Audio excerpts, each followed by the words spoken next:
Hi, everybody. Thank you for joining me for today's class. Today, I wanted to talk about a concept that actually one of you guys introduced me to. I had never really heard of it before, and I think it's such a powerful concept when it's applied to traumatic brain injury. And the concept is ambiguous loss. So, we talk a lot in support groups and just kind of generally about how there's a certain degree of grief that goes along with brain injury. So, sometimes it's a family member grieving the person that they used to know maybe isn't the same anymore after an injury. Sometimes it's grief for yourself, the old version of you that you used to know and you feel different now. And maybe it's grieving the old life you used to have and things are so different now. So we talk a lot about grief, but grief, the implication is that it's a cycle with kind of an end point, right? Or you work through it as much as possible and you get to the last step in that cycle. Ambiguous loss is a type of grief, but it's kind of an ongoing, intangible grief. And what I mean by that is it's a type of loss without death, without finality. Um, and there are two types of ambiguous grief, ambiguous loss. So the first type is one where the person is physically present, but maybe psychologically different. And that's where, something like a brain injury might come into play. So, you are still who you are and what you look like, and you're the same person, but things may have really changed after your brain injury. Maybe the way it feels to be you, the things that you can or want to do, maybe those things are different. So that's where the ambiguous loss for brain injury survivors comes in. Whether it's applied to yourself, so you feel that ambiguous loss for you or who you used to be and feel like, or maybe a family member feels that way about the differences between the before and the after. So maybe a family member is obviously grateful that you're there and grateful that you're alive, but notices maybe a difference between before the brain injury and after the brain injury. And it's not inherently a bad thing, those differences, but it's a huge adjustment either way, right? So that's the first type. The second type of ambiguous loss occurs when a person is physically absent, but emotionally or psychologically present. So, something that may fall in this category is like a kidnapping, right? So, the person is still hopefully probably alive, but they're physically absent. And it's not the same type of grief, right? As it would be if they were killed, or there was something more definite and known. It's just that ambiguous loss. You don't know exactly how to feel, but you're still grieving nonetheless. So those are the two types, and they can in some cases overlap. Um, so according to the doctor who kind of coined this term, she says, and her name is Dr. Pauline Boss, and she was looking into this in the 70s. And she says ambiguous loss is a relational disorder caused by the lack of facts surrounding the loss of a loved one. So this type of loss occurs with a mixture of absence and presence and can be traumatic in its experience because of pain, confusion, and distress. So some of the responses to ambiguous loss that she cites, it says they may include strong feelings like confusion or anger or sadness, academic struggles, hopelessness, guilt, blocked coping, difficulty problem solving, difficulty with transitions and change, symptoms of anxiety and depression, and great overlap with PTSD. So, and you can understand why there would be all these symptoms, right? The even just the name ambiguous loss. Ambiguous means like you don't know what to do with it, right?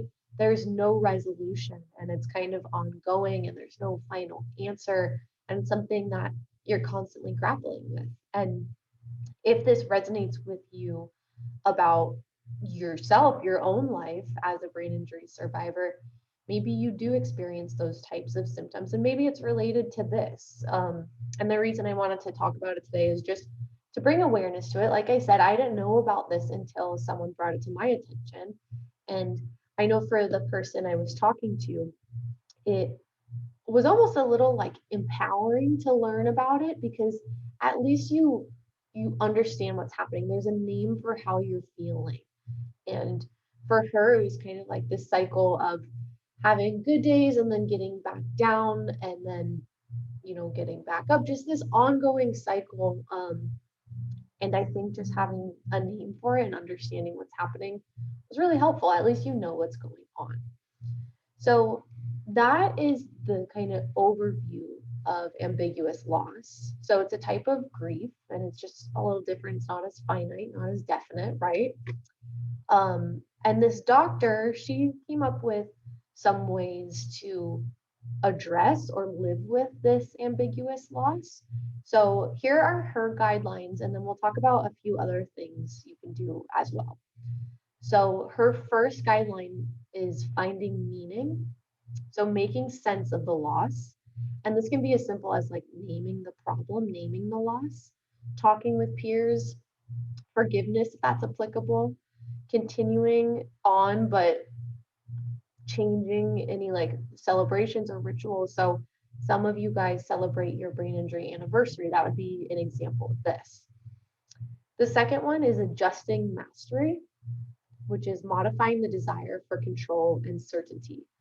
So kind of recognizing that there may not be any certainty or control that you can derive from this. Recognizing that the world isn't always fair, managing and making decisions, mastering one's internal self through mindfulness, exercise, music, etc. So mastering one's internal self is like, that's what you can control, right? What's going on inside of you. So I guess just doing as much as possible to feel good where you can. Certain things you can't control, like you can't change the fact that you've had a brain injury, but you can enhance your life in all these other ways. And those are the things you have control over. Number three is reconstructing identity, knowing who you are now. So finding supporting family or other family members, so friends, peers who have been through something similar, redefining family boundaries. Sometimes if a family member or friend doesn't understand your brain injury, it might be hard. They might want to like return to how the relationship was before the injury. That's not always possible. So, talking to them about that and establishing new boundaries.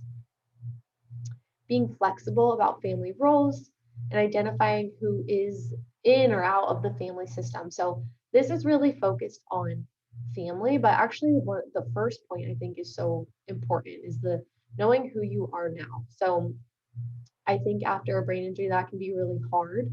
And even if you notice maybe there's a change, that can be really hard to accept. So I think it's just a getting to know yourself process. And that can be really slow and it's easier said than done. But I guess just being open to the fact that maybe your identity has shifted a little bit. Maybe this is a new person you have to get to know and understand their needs and wants and what makes them happy. So just being open to that as a possibility. Number four is normalizing ambivalence.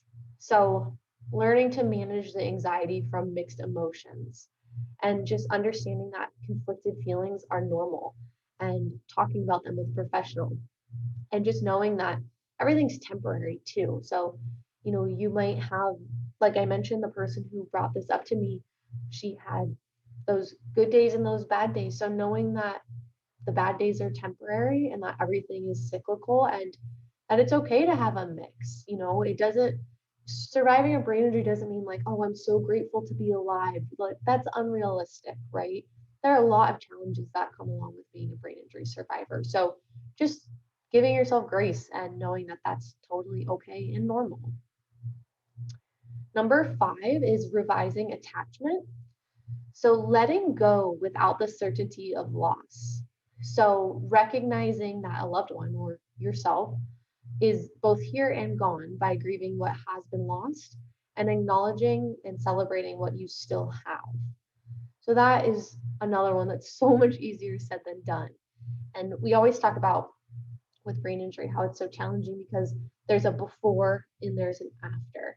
So it's kind of with, if we're applying this ambiguous loss to brain injury, it's almost letting go of the before and grieving the before and recognizing that it is not the same as before.